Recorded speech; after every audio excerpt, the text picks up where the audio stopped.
In today's video, I'm going to teach you how to save files in Microsoft Lists.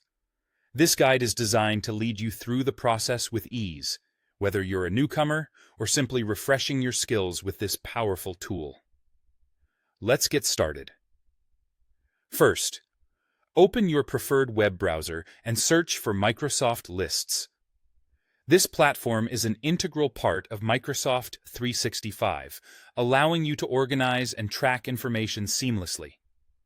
Once you reach the site, focus your attention on the top right corner of the screen. You'll see the Sign In button there, and that's your next step. When clicking on the Sign In button, if you already have a Microsoft 365 account, you may find that you're automatically signed in. This is handy because it saves you some time. However, if that isn't the case, you'll need to log in manually. Simply type in your email address, followed by your password.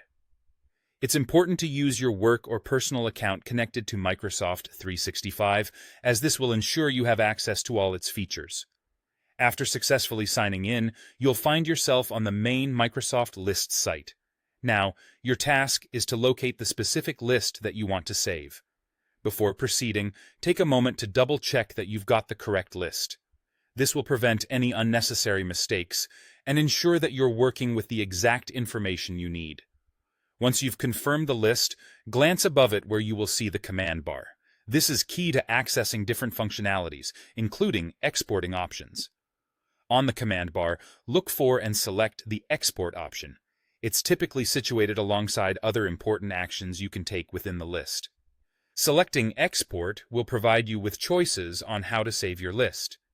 You can either select Export to CSV for a comma-separated values file, which is an excellent format for plain data storage, or opt for Export to Excel, which is perfect if you need to perform more detailed data analysis or want the familiarity of Excel's environment.